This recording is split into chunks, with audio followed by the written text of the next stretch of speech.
दर्शन की बात करेंगे। आपका स्व आपका अंतर आत्मा का प्रतिबिंब है। आपका स्व आपको आपकी असली पहचान, आपकी शक्ति, आपकी कमजोरियां और आपकी इच्छाएं बताता है। स्व का दर्शन करने का मतलब है कि आप अपने साथ सत्य, प्रेम और समर्पण के साथ वार्तालाप करते हैं। स्व का दर्शन करने के लिए आपको अपने मन को शांत, स्पष्ट और संयमित करना होता है।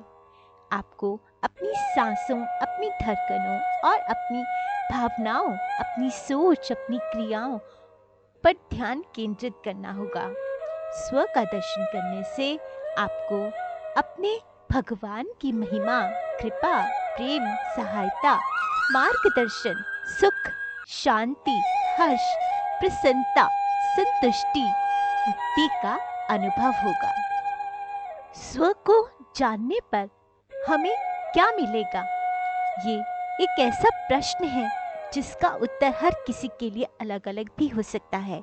कुछ लोग मानते हैं कि स्व का दर्शन करने से हमें अपनी आत्मा की पहचान मिलती है, हमारे अंदर की शक्ति जागृत होती है, हमारे मन को शांति मिलती है और हमारे जीवन में सुख समृद्धि आती है।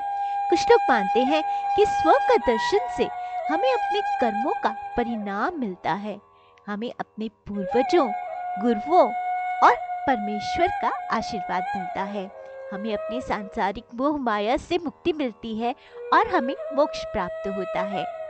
स्व का दर्शन करने के लिए कोई एक सही तरीका नहीं है। हर किसी को अपने स्व को पहचानने, समझने और प्रेम करने का अपना अपना मार्ग मिलता है। कुछ लोग स्व का दर्शन मेडिटेशन, प्रार्थना, साधना, सेवा, संगीत, कला, प्रकृति या प्रेम के माध्यम से करते हैं।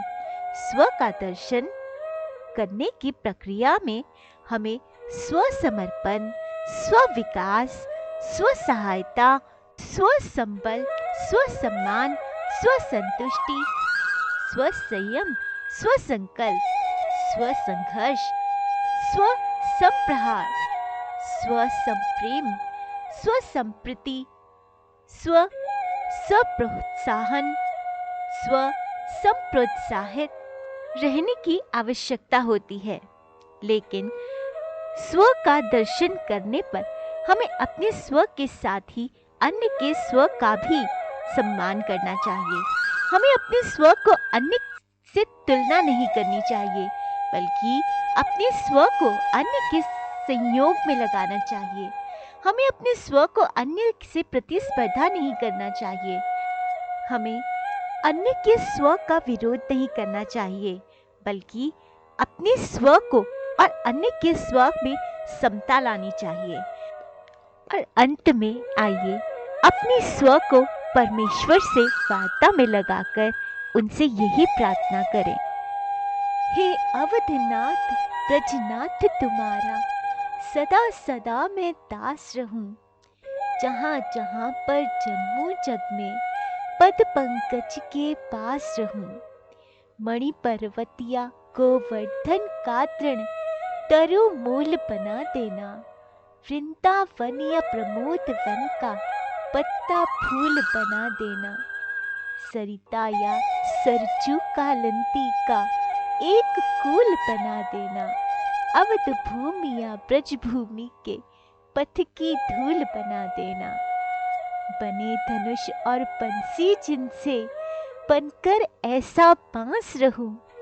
जहाँ जहाँ पर जन्मूं जग में पद पंकज के पास रहूं। ब्रज गोकुल की बाट बनूं या अवधपुरी की हाट बनूं। कौशलेश का गुण गायक या नंद भवन का बाट बनूं। या मैं रामचरितमानस के सरोवर में अवगाहन करूं। या भागवत महापुराण का श्रवणन से रसपान करूं। ध्यान सहित मैं युगल नाम का जप करता प्रति श्वास रहूं। जहाँ जहाँ पर जन्मूं जग में पद पंकज के पास रहूं। जहाँ जहाँ जन्मूं मैं जग में पद पंकज के पास रहूं। पद पंकज के पास रहूं। पद पंकज के पास रहूं। श्री राधे।